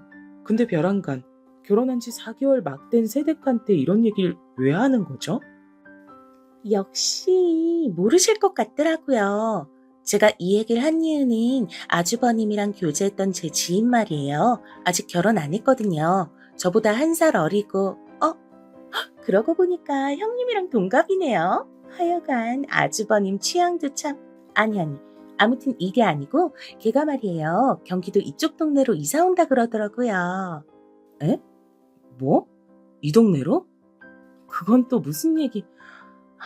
아니 근데 이 사람은 알고 있는 건가? 그러자 동서는 아주 의미심장한 얼굴로 이렇게 말하는 거예요. 순간 동서가 좀 달리 보이더라고요. 마냥 짓궂고 차갑게 봤는데 나름 저를 격정해서 말해준 것이었어요. 아실 수도 있고 진짜 모르실 수도 있고 저는 모르죠. 아무튼 한 가지 희망적인 건 아주버님이 헤어지자고 해서 이별했던 거거든요. 걔는 엄청 미련이 많이 남아 있어서 제가 아주버님 결혼한다고 말했을 때도 엄청 슬퍼했어요. 뭐 아주버님은 걔가 안중에 없을 거예요, 형님. 형님을 더 사랑하니까 결혼했겠죠? 동서는 저에게 좋은 쪽으로 얘기를 마무리해 주었지만 저는 괜히 싱숭생숭하고 일이 손에 잡히질 않더라고요. 나에게 한없이 다정하고 좋은 남편인데 촌스럽게 옛 연인 이야기에 질투를 하게 되다니 너무 창피했어요. 하지만 저는 감정이 꽤 얼굴에 티가 나는 타입이라 그날 저녁 남편이 들어왔는데도 마음이 개운치가 않은 거예요. 평소 같지 않게 기운 빠져 보이는 저를 남편이 이상히 여겼고요. 동서를 만났다고 했더니 웬일이라고 묻더군요. 웬일로 만났대? 여기까지 재수 씨가 굳이 온 거야? 왜? 근데 여기서 저는 그만 더 참지 못하고 남편에게 얘기를 해버렸어요. 혼자 생각만 해서는 엉망이 될 것 같더라고요. 저기, 동서는 결혼한 지도 오래됐고, 이 집에서 당신을 나보다 더 먼저 봐서 잘 아니까 동서 따는 걱정한다고 얘기해 준 것 같은데 나는 마음이 편치 않아서 말이야. 뭔데 그래? 얘기해봐. 당신 표정이 너무 안 좋은데 어디 아픈 거야? 그런 남편에게 저는 동서로부터 들은 말들을 털어놓았고 솔직한 감정을 고백했어요. 나도 너무 내가 쫌생이 같아서 말이야. 이런 걸론 신경 쓰는 타입이 아니었는데 듣고 나니까 기분이 별로더라고. 게다가 동서가 사진까지 보여줘가며 혹시 모르니까 알고 있으라 그러는데 암만 생각해도 괜히 본 것 같아서 말이지. 남편은 여기까지 듣고 이마 쪽이 벌게지더니 몇 번이나 한숨을 팍팍 쉬다가 말하더라고요. 당신이 오해하지 않고 들었으면 좋겠는데, 난 재수 씨가 뭔 생각인지 알다가도 모르겠네. 걱정할 수도 있겠지. 근데 그건 그냥 본인이 알고 끝나면 되잖아. 나는 당신을 사랑해서 당신과 결혼했는데 그런 일들을 왜 당신이 알아야 하는 거야? 그런 쓰잘데기 없는 얘기를 왜 한 거냐고. 듣다 보니 남편 말이 100번 맞았고 남편 역시 적잖게 꽤나 불편해한다는 게 느껴졌어요. 그러니 전 여기서 동서편을 들게 된 거예요. 당신 말처럼 그냥 생각해서 말해준 건데 동서가 뭔가 조절을 잘못한 것 같아. 그냥 내가 적당히 소화하고 넘어갈게. 당신은 더 신경 쓰지 마. 나는 그냥은 넘어가기 힘들 것 같아. 당신만 불편하게 됐잖아. 옛날 그 친구가 이쪽에 이사 오건 말건 간에 그건 내가 알 이유도 없고 당신은 더더욱 알 필요가 없는 거야. 미안한데 나 이거 그냥 못 넘어가겠다. 결국 남편은 제 앞에서 서방님께 전화를 걸어 동서에게 전해주라면서 뭐라 따지더라고요. 재수 씨 말이야. 전에 만났던 그런 얘기를 왜 네 형수한테 했다는 거냐? 너도 몰랐다고? 그 봐. 아무짝에도 쓸모없는 얘기 아니냐고. 아무튼 네가 알아서 말 좀 잘 해놔. 나랑 형수만 언짢게 되고 이게 뭐야 지금. 직접 따지려다가 그냥 너 통해서 말하는 거야. 이렇게 전해진 얘긴 다음날 어머니를 통해 저를 향한 면박으로 이어졌답니다. 이 경로가 이해 가시나요? 왜 제가 구박을 받는 입장이 됐는지 모르겠으나 아무튼 어머니는 저를 야단치시더라고요. 둘째가 쓸데없는 소리를 한 건 맞아. 근데 너는 왜 그걸 우석이한테 또 얘기를 해가지고 형제들끼리 싸우고 부부끼리 싸움 나게 만드냐? 그 정도는 눈치는 있어야지. 지금 네 동서는 민석이랑 싸움 났다면서 엉엉 울고 난리가 났어. 자기는 정말 어디까지나 지 형님 도와주러 간 거랜다. 좋은 마음으로 걱정돼서 말했는데 이게 뭐냐고 말이야. 저는 여기까지 듣고 보니 왜 제가 혼나고 있는 건지 이해할 수 없었어요. 그럼 어머니, 저는 저희 집까지 찾아와서 그 사실을 말해주는 동서에게 뭐라고 대답해야 했던 걸까요? 정말 몰라서 여쭤보는 거예요. 저는 몰라도 될 존재에 대해서 알려준 거잖아요. 어머니는 여기서 한숨을 팍팍 쉬시더니 사실 본인도 별달리 방법은 모르셨던 건지 화제를 바꾸시더군요. 이후로 남편은 화가 꽤 많이 났고 저 역시 한동안 동서 보기가 참 불편했어요. 그래서 가급적 가족 모임 때도 잘 안 가고 어머니가 왜들 안 오냐고 뭐라 하실 무렵 우리 가족에겐 아주 큰 경사가 생겼답니다. 바로 다름 아닌 임신이었단 거예요. 이 사실을 남편이 가장 먼저 듣고 어머니께 먼저 알렸던 건데요. 어머니는 듣자마자 정말 너무너무 좋아하시더라고요. 아이고, 내가 진짜 언제쯤 아기를 낳아보나 했어. 둘째네는 내가 그간 말을 안 해서 그렇지 쟤네가 대체 언제 결혼한 지 지금 몇 년째냐고. 둘째는 우리가 민석이보다 나이도 많은데 이제 안심을 할 수 없지 않냐? 그런데 큰애가 덜컥 임신을 하다니 이런 경사가 어딨어? 아이고, 이제 마음 좀 놓고 숨 좀 쉬가며 살 수 있겠다. 이게 웬 경사야 정말. 어머니는 어마어마하게 기뻐하셨고 저도 기왕 좋은 소식을 전한 거 이렇게 즐거워해 주시니 감사했어요. 근데 동서 반응은 좀 다르더라고요. 서방님도 처음엔 축하한다고 인사를 하셨으나 묘하게 동서 눈치를 보는 느낌이랄까? 연락이 뜸해지셨어요. 심지어 임신 기간 내내 그리고 출산 직후까지도 동서네는 연락이 없었답니다. 나중에야 어머니한테 연락이 왔고 이 말 듣고 너무 가슴이 찌르르 하더라고요. 저기 그네야, 너도 오해는 하지 말고 들어봐라. 내가 딴 듯이 있는 게 아니야. 근데 네 동서네가 벌써 몇 년째 애가 없었잖냐? 별짓을 해도 안 되나 봐. 이게 뭐 돈이 많다고 되는 일도 아니고 암튼 마음고생을 지독하게 해선지 지 형님네 애 생긴 게 그렇게 서럽고 속상한가 봐. 아마 연락 별로 없더라도 너무 서운해 말어라. 저는 괜히 이 말을 들었다 싶어 애기 낳고 몸조리하면서 마음이 너무 안 좋은 거예요. 나중에 서방님만 잠시 오셔서 축하금 얼마 주고 가셨는데 그때도 되게 눈치를 보셨어요. 와, 형수님 너무 고생 많으셨어요. 우리 와이프요? 저 몸이 안 좋아서요. 저도 지금 챙겨주러 얼른 가봐야 돼요. 저 이거 애기 내복이랑 선물하시라고 제가 약소하게 챙겨왔어요. 축하드려요. 이러면서 서방님은 현금 50만 원을 주셨는데 와중에 이렇게 말씀하시는 거예요. 저기 형수님 죄송한데 이건 제가 제 용돈으로 우리 조카 선물해주고 싶어서 드리는 거라 저희 와이프한테 따로 감사 인사나 이런 거 안 하셔도 돼요. 아무튼 축하드립니다. 그러니까 서방님도 동서 모르게 와서 동서의 의지와는 상관없는 돈을 주고 가신 거예요. 이후로 저희는 시간이 흘러 돌잔치를 했는데 그때도 동서는 오지 않았어요. 물론 저희도 초대를 안 했답니다. 그쪽에서도 연락이 없었고 어머니도 저한테 신신당부를 하셨으니까요. 괜히 네 동서 긁지 말고 그런 건 우리끼리 하면 되니까 부르지 마라. 얘가 아주 애기 얘기만 나오면 거의 발작을 해. 나도 피곤해 죽겠다. 어휴, 나쁜 일도 아니고 좋은 일을 왜 언급하면 안 되는 건지. 저도 뭐 주의는 하겠지만 왜 동서 기분 살피면서 우리 애기 얘기도 못하고 몸을 움츠려야 되는 건가요? 그런데 며칠 지나 사단이 난 거예요. 제가 돌잔치 사진을 카톡 프사에 올리고 오신 분들 감사하다고 사진을 찍었는데 거기 서방님이 찍혀 있던 거죠. 그걸로 동서네는 어마어마하게 싸움이 났고 어머니는 저한테 하소연을 하시는데 이땐 정말 참을 수가 없었어요. 어머니, 서운하단 얘긴 동서만 할 수 있는 건가요? 제가 우리 태민이 낳은 것도 몸 움츠려가면서 숨기고 그렇게 살아야 돼요? 언제는 아이 낳은 것도 너무 고맙다고 그렇게 태민이도 이뻐하시더니 애는 죽을 때까지만 작은 엄마 눈치 보면서 존재도 알리면 안 되는 건가요? 막말로 동서랑 서방님이 싸우던 말던 그건 그 둘 문제잖아요. 왜 제가 몸을 움츠려야 하냐고요. 제 목소리가 너무 커지니 남편이 중간에서 말렸고 아기 낳고 감정이 여러모로 치받쳐 올라와 수습이 안 됐던 저는 결국 아기를 데리고 친정에 가버렸어요. 남편도 중간에서 어찌어찌 말려보다가 난리가 나버렸고요. 결국 우리 부부까지 사이가 불편해지자 어머니는 그제서야 심각성을 아셨는지 별말 안 하시더라고요.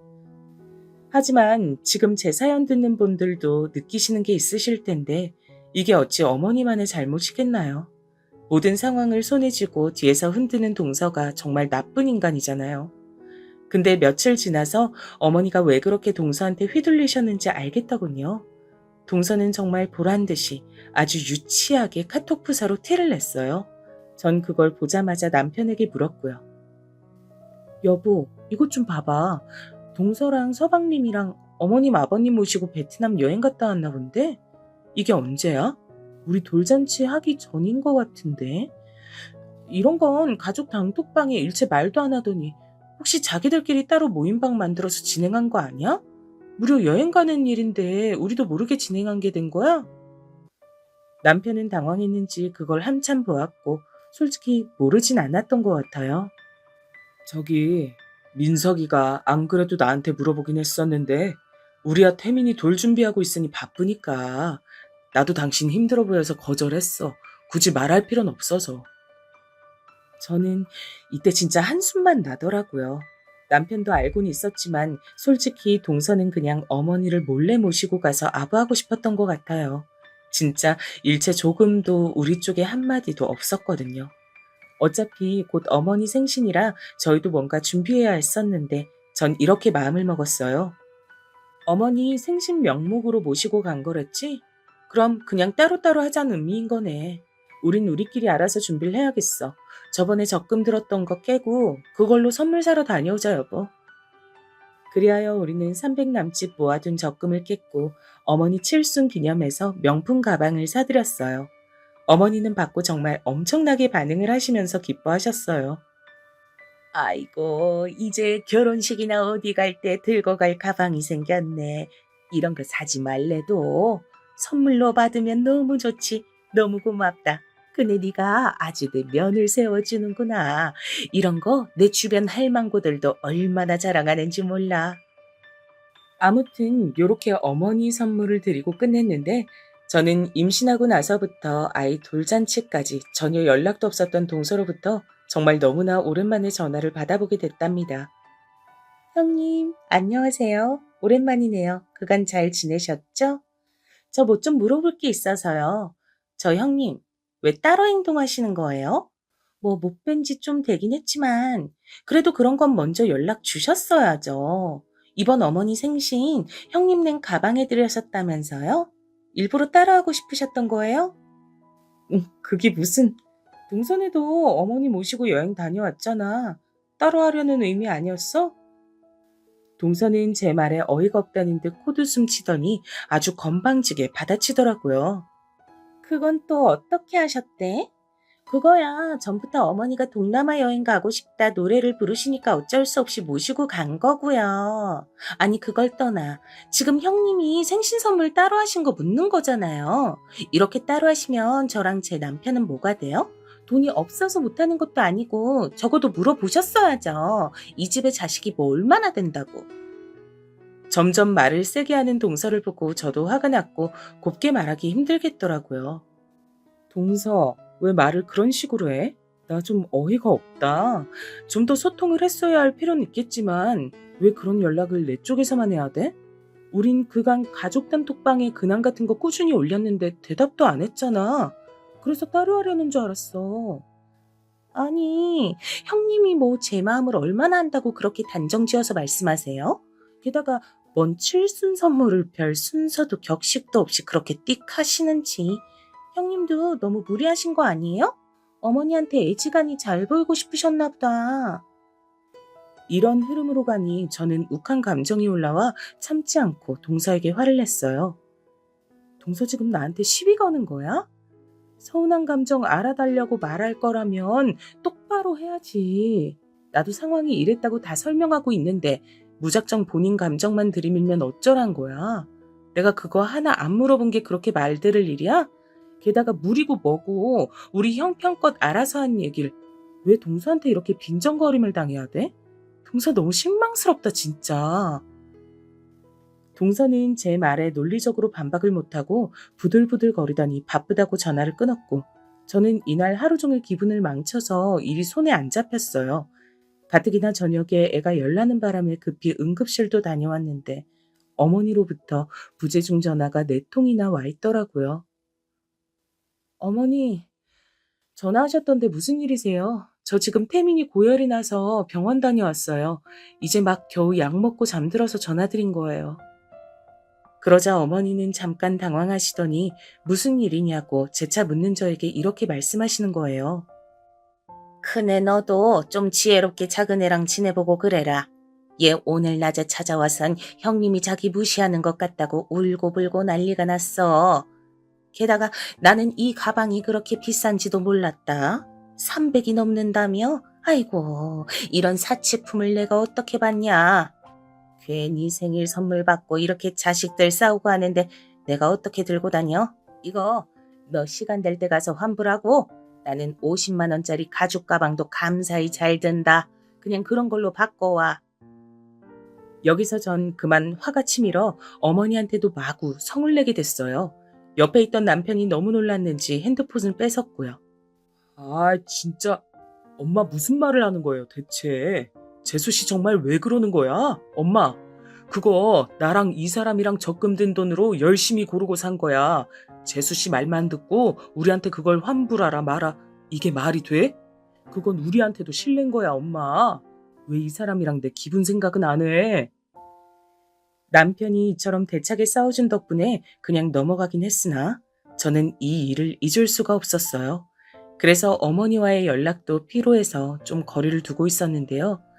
한창 우리 아이는 무럭무럭 자라고 어린이집도 슬슬 보내고 있던 중 남편이 갑자기 이런 말을 하는 거예요. 민석이네. 사이가 되게 안 좋은가 봐 지금. 이유를 나도 모르겠네. 어제 엄마가 전화해서 엄청 걱정하더라고. 보통 상황은 확실히 아니야. 이혼 얘기까지 나온다 그러더라.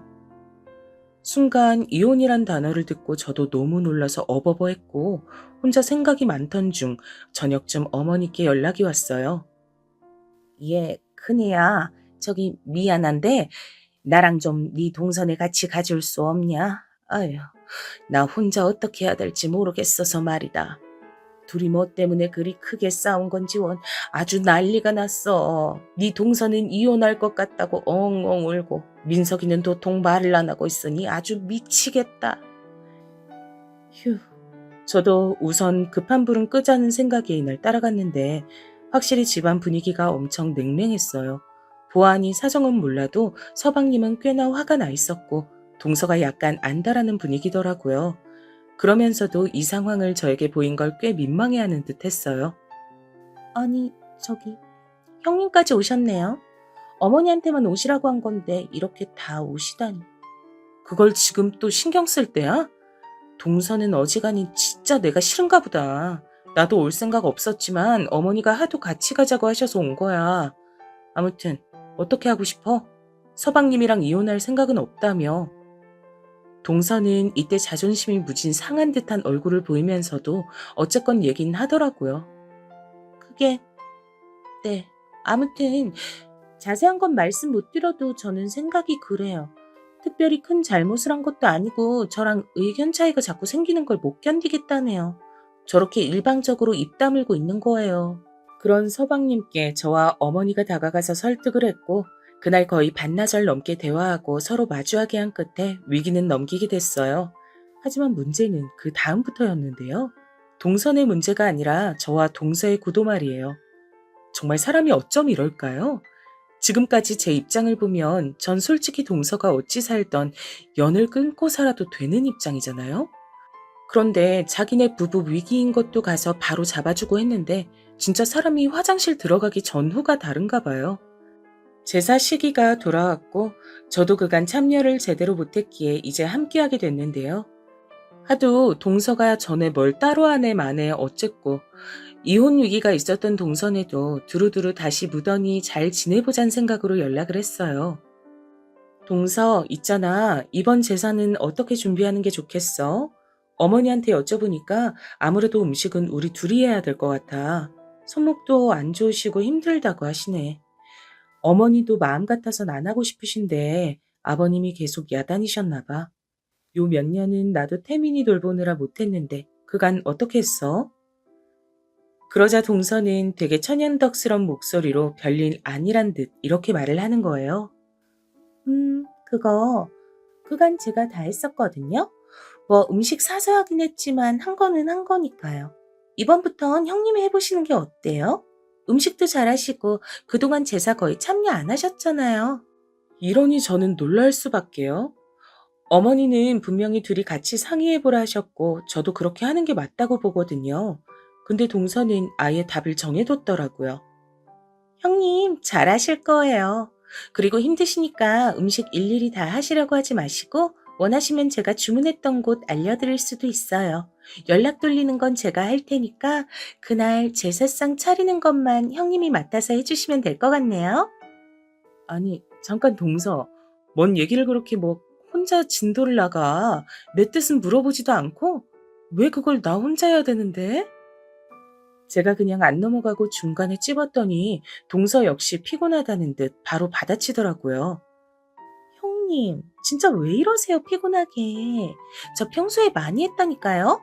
솔직히 저 진짜 형님 입장 많이 봐드린 거예요. 뭐 애기 하면서 이 핑계 저 핑계 대드시는 것도 그냥 참았고요. 솔직히 저 같은 사람이 어딨어요. 며느리라고 다 같은 며느리게요? 그간 엄연히 차이가 있는 건데 그거 싹 빼고 맞춰드렸더니만 정도를 모르시네 진짜. 여기서 저는 뭔 말인지 알아들을 수는 없었으나 이게 굉장히 기분 나쁜 흐름이란 자각은 있었어요. 그러니 안 참고 물었고요. 며느리라고 다 같은 며느리라니 동서 뭔 말을 하고 싶은 거야 지금? 알아듣게 똑바로 말해. 진짜 민망하다 민망해. 이런 걸 제 입으로 얘기를 해야 되는 거예요? 아님 이 악물고 모르는 척 하시는 거예요? 진짜 솔직히 형님네랑 저희 집 차이도 좀 있고 형편도 다르고 그런 와중에도 제가 다 맞춰드리고 하지 않았어요? 근데도 갈수록 뭔 애기 핑계를 대고 빠지질 않나 우리 집까지 와서 우리 부부 상황 보고 훈술 두질 않나 저도 이제 참기 힘드네요. 저는 이때 머리가 띵하더라고요. 아무리 사람이 각각 다르다지만 같은 상황을 두고 이렇게까지 입장이 벌어질 수 있는 건가요? 제가 사연을 보낸 것도 도무지 제가 뭘 그렇게 잘못한 건지 이해가 안 돼서예요. 동서의 저 말만 들으셨을 때 그렇게 못된 형님인 것처럼 느껴지시나요? 뭐라고? 집 형편? 뭐 훈수? 와, 동서는 지금 대체 뭔 말을 하고 있는 거야 정말? 그게 진짜 이유야? 답답해. 이러니까 대화가 안 되죠. 꼬박꼬박 윗사람 대우 해주고 했더니 진짜 답이 없네. 차이란 말을 몰라요? 한글 모르시나 진짜? 아니 아파트만 봐도 답 나오잖아요. 사는 환경 보면 답 나오는 거지. 맨날 무리해서 뭐 하고 징징대는 집이랑 쪼들리는 거 없이 멀쩡히 사는 집이랑 같냐고요. 그럼 제가 그동안 다 배려하며 행사도 넘어가줬더니 뭘 꼬치꼬치 따지시는 거예요 진짜. 전 너무 황당하다 못해 순간적으로 이렇게 다다다 말로 얻어맞은 게 너무 분하더라고요. 이야, 내가 지금 환경까지 싸잡아서 이런 말 들어야 돼? 뭐? 무리를 해서 뭘 징징대? 동서, 진짜 그 말에 후회가 없어? 제사 하나 때문에 지금 연이라도 끊을 생각이야? 그런데 동서는 진짜 마치 메롱하고 놀려대듯 이죽거리면서 절 약 올려대더라고요. 어머, 무서워라. 지금 말로는 안 되니까 윽박 지르시는 거예요?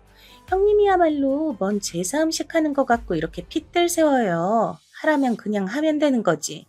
그냥 본인 환경이랑 이런 거 순응하고 사세요. 머리 아프게 싸울 생각 하지 말고. 나 지금 동서가 한 말들을 그냥 넘길 수가 없겠는데. 환경인의 차이네. 제사 하나 갖고 집 사는 형편까지 끌고 와서 이상하게 만든 사람이 누구야? 나 이거 그냥 못 넘어가. 어머니한테도 말씀드릴 거야. 와, 그깟 아파트 갖고 뭐? 답이 나와? 그러자 동서도 이때부터 말이 더 세지더라고요. 제가 어머니한테 말한다고 했으니 팍 예민해진 거예요. 얘기하려면 얘기하세요. 뭐 그거 무서울 거 있나요? 저야말로 할 말 많죠. 그리고 아파트가 왜요? 대한민국 아파트 무시하시네. 애초에 서울 24억대 아파트랑 경기도 어디 4억대 아파트랑 부동산 커뮤니티에서 입도 못 대고 마주칠 수도 없는 구조예요. 이 간단한 차이를 모르시네. 뭐 더 좀 설명해드려요? 아니 애초에 이게 중요한 거 아닌데 자꾸 말꼬를 잡으시네 진짜. 야, 동서 이런 사람이었어? 우리가 사는 아파트 갖고 무시하는 거야, 지금? 아파트 따위, 뭐, 신분 증명이라도 받았어? 어머, 자꾸 현실 부정하시네? 신분 증명, 뭐, 틀린 말은 아니죠? 엄연히 계급이랄까? 그냥 그런 거 아니에요? 다들 알면서 모르는 척 하는 거잖아요. 아무튼, 자꾸 저 치사한 사람 만들지 말고요. 더 말꼬리 잡지 말고 그만 얘기 끝내요. 어머니한테 일러 바치던 말던 알아서 하시고 전 제사 음식 안 해요. 땅땅. 그렇게 결론 났어요. 아시겠죠? 이러고 전화를 끊어버린 동서. 저는 참을 수가 없어 몇 통이나 다시 전화를 걸었지만 중간에 동서는 전화를 아예 넘겨버리더라고요. 너무 얄밉고 속에서 욕이 올라와 참을 수 없었던 저는 남편한테 전화해서 울며 불며 난리를 쳤어요. 재수 씨가 그런 식으로 말을 했다고? 야, 이거 진짜 전쟁인데? 어쩌려는 거야, 정말. 그래서 당신 어떻게 하려고? 어머니한테 말씀드리려고? 나 지금 그렇게 생각하고 있는데, 말은 그렇게 했지만 하고 싶진 않아. 어머니한테 알린다고 더 좋아질 사정도 아니고, 그냥 너무 열받아서 일단 당신한테 말한 거야. 그러자 남편은 씩씩거리는 저를 일단 진정시켰고, 이날따라 또 저희 애가 아팠어요. 안 그래도 애 신경 쓰느라 바쁜 저에게 동서는 저렇게 벌집 쑤시듯 속을 다 뒤집어 놓은 거예요. 어떻게 같이 엿을 먹일까 생각하려던 차 애 데리고 응급실 쫓아다니고 집에 와서 보니 새벽 2시더라고요. 저도 겨우 자려고 눈을 붙였다가 도통 잠을 잘 수가 없는 거예요. 낮에 통화한 게 너무 열받고 몸은 너무 피곤하니 외려 잠이 안 오고 그리고 낮에 동서가 했던 말이 생각나서 무심결에 저도 부동산 커뮤니티 쪽을 검색해서 둘러보게 됐는데요. 거기서 저는 순간적으로 눈에 확 띄는 단어를 봤어요. 그건 바로 동서가 살고 있는 그 아파트 브랜드명으로 된 아이디였는데 그게 인기걸로 올라가 있더라고요. 심지어 제목은 제가 도저히 눌러보지 않을 수 없는 제목으로 적혀 있었어요. 이게 뭐야? 주제를 모르는 형님 짜증나 죽겠어요? 땡땡 지역, 땡땡 아파트 헌데? 이거 설마 동서인가? 저도 모르게 말이 이렇게 터져나왔고 급히 그 글을 눌러서 읽게 됐는데요. 읽는 내내 저는 기함을 토하고 말이 안 나와서 몇 번이나 가슴을 눌러가며 속에서 욕이 올라오는 걸 참게 됐어요. 거기다 글을 올린 건 동서가 맞았고요. 그 내용이 정말 가관도 아니었답니다. 그 글에 달린 댓글들은 꽤 많아서 그거 읽어보면서 더 열이 받았어요. 저는 그냥 넘어갈 생각도 아니었지만 이 글을 보고 더욱 분노 버튼이 눌려 새벽 3시에 동서한테 전화를 했답니다. 여보세요? 동서. 이제야 전화를 받네. 지금이 몇 시냐고? 그게 중요해? 자다 깼음 정신 차리고 내 말 들어. 지금 뭔 짓을 해놓은 거야? 동서는 제 말에 매우 짜증을 내며 별 미친 사람을 다 보겠다는 듯이 와중에 또 빈정거리더라고요. 뭐야 진짜. 이 새벽에 잘못 누른 게 아니고 지금 저랑 뭐 머리 잡고 싸움하자고 전화하신 거예요? 여보, 형님이야. 잘못 전화하신 거 아니고 나한테 따지려고 전화한 거래. 몰라. 무슨 일은 무슨 일이겠어. 동서는 저랑 통화하는 와중에 옆에서 서방님이 물었는지 막 대답을 해주고 있더라고요. 저를 미친 여자 취급하는 동서에게 곧장 동서의 글을 캡처해둔 것들을 주르륵 카톡으로 보냈어요. 이거 확인하고도 그딴 말이 나오는지 보고 싶다 동서. 나 내일 동선에 찾아가도 되지? 야, 사람을 무슨 아주 그냥 땅바닥에서 구걸하는 거지 등신으로 만들어놨네. 나한테 그렇게 쏟아내고도 참질 못해서 나 욕해달라고 이런 글을 올렸어? 뭐? 내가 쫌생이야? 이거 다 어떡할래? 뭔 깡으로 아직도 글을 안 지우고 냅뒀어? 내가 모를 줄 알았어? 동서는 여기서부터 뭔가 이상하다고 생각했는지 잠깐 말이 멈췄고 그런 동서에게 저는 쭉 말을 했어요. 잔말 말고 증거들 내가 다 캡처해서 지금 보내놨으니까 동서 눈으로 확인해봐. 아, 서방님이랑 같이 줄줄 읽으면서 낭독해볼래? 진짜 이거 아주 제대로 미친년 아니야 정말. 있잖아, 나 이렇게 말하는 것도 웃긴데 뭐? 24억? 이야, 꼴랑 24억 갖고 어디 기업 총수 가문 거지대하듯이 사람 무시하네. 너 진짜 죽었어. 나 안 참을 거야 정말. 동서는 저랑 통화하면서 카톡으로 동시에 그 메시지들도 확인하고 있었는지 어째 점점 쫄려가는 듯 했어요. 대답 없이 숨 들이키는 소리만 들리더라고요. 내가 진짜 별 얘기를 다 하고 산다 싶은데 결론부터 말할게. 있잖아, 나 90억대 아파트 있어. 왜 거기서 안 사냐, 거짓부령이냐 할까봐 어떻게 뭐 등기 친거라도 갖고 가서 보여줘야겠다. 내 명의로 된 거 똑똑히 손가락으로 짚어가면서 보여주고 싶네 정말. 내가 왜 이딴 짓까지 해야 돼? 저런 정신병자 같은 글을 보고 나도 똑같이 해줘야 되는 거 맞는 거지? 그러자 동서는 여기선 지도 놀랐는지 뭔가 바로잡고 싶었는지 조그맣게 따져 묻더라고요. 90억대요? 아니, 그건 좀... 왜? 뻥 같지? 아, 나보고 뭐라 적어놨더라? 느지막이 결혼해서 돈 없이 아주버님한테 빈대처럼 붙어서 경기도 4억짜리 아파트 황송하게 사는 주제에 맨날 지 멋대로 행동하고 애 낳았다고 유세 부리고 제사도 쓱 빠지려고 하고 요즘 시대가 어떤 시대인데 그지로 시집 왔음 닥치고 제사도 맡아서 할 것이지 뭐? 친정 부잔데도 도리 다 하고 사는 동서한테 내가 훈수지를 감히 뒀다고? 야, 이거 진짜 미친년 아니야 정말. 저는 이쯤 되니 건너방에 애가 깨는 것도 신경을 못 쓸 정도로 완전히 이성을 잃어버린 거예요. 제 목소리가 점점 커지고 원래 같으면 동서도 맞받아쳐서 싸울 만도 한데 일단 지가 해놓은 짓 그리고 제 명의 아파트 얘기를 들으니 적극적으로 받아치진 못하더라고요. 나 진짜 분해서 못 참겠어서 지금 동선에 차 몰고 가서 다 쥐어 뜯어놓고 싶은데 일단 날 밝기까진 참아보는 거야. 내일 어머님 댁으로 와. 잔말 말고 묻지도 따지지도 말고 당장 쳐와. 알았어? 전화 끊어. 그러고 저는 전화를 끊어버렸고 동선은 그 뒤로 전화를 두어 번 걸었지만 저는 받지 않았어요. 다음날 아침 저는 남편에게 이 상황들을 다 말했고 곧장 시댁으로 건너가게 되었답니다. 어머니는 안절부절 못하면서 또 뭔 일이냐고 하시는데 그 반응이 저를 또 화나게 하더라고요. 아니, 뭔 일인데 아침 대바람부터 휴일날에 이렇게 다 불러 모아. 근데 너는 또 갑자기 왜 그러고 작은 애랑 둘이 잘 말해서 해결할 일이지 이렇게 사람들 모아두고 싸울 일이냐? 내 참. 어머니, 동서 곧 도착한다고 했으니까 그때 다시 얘기해 주세요. 그리고 지금 얘기 들어보지도 않으시고 자꾸 저만 탓하듯 말씀하시는데 저 쌓인 거 엄청 많아요. 계속 일방적으로 동서 편드실 거면 전 이 집 앞으로 안 오겠습니다. 이 말에 남편을 비롯하여 어머니, 아버님까지 눈이 휘둥그레졌고 평소 늘 네 하고 대놓고 큰소리하지 않던 저라서 약간은 놀래시는 것 같았어요.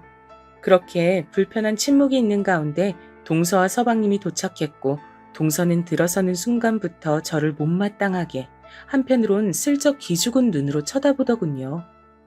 동서, 여기 앉아. 아, 이거 제가 나눠드릴 테니까 다들 보세요. 아침에 이거 뽑아오느라 늦은 거예요. 저는 준비한 종이들을 쫙쫙 돌렸어요. 그건 동서가 부동산 커뮤니티에 저를 갖다가 돈도 없는 그지가 시집왔다고 적어둔 글, 그 밑에 달린 저를 똑같이 욕하는 댓글들을 전부 캡처해서 문서로 인쇄해온 글이었어요. 받자마자 동서는 안색이 변했고 어쩔 줄 모르는 얼굴로 저를 노려보다가 주변을 쳐다보다가 지 남편 반응이며 어머니, 우리 남편 얼굴까지 싹 살피더군요. 아, 그리고 이건 동서한테 주는 특별 선물. 받아봐. 얼른 눈으로 확인해봐. 저는 제 앞으로 되어 있는 아파트 서류를 파일로 건넸고 동서는 받기 싫은 모양새였지만 억지로 손에 쥐어줬어요. 이런 짓까지 하고 싶지 않았는데 좀 제대로 눈 있으면 봐봐. 이거 이 동네 아파트 내 이름으로 되어 있는 거 눈 있으면 보이지? 내가 뭐 그지? 아니 이런 거 없다고 해도 그지네 뭐네 하고 부르는 게 말이 된다고 생각해? 동서는 그깟 20억대 푼돈 나는 아파트 살면서 그렇게 그거 믿고 갑질한 거였어? 친정재산들 한번 이 자리에서 제대로 까볼래? 그러자 어머니도 옆에서 곁눈질로 보시더니 입이 세로로 쭉 벌어지면서 놀라시는 어투더라고요. 저는 그걸 놓치지 않고 바로 어머니한테도 따졌어요.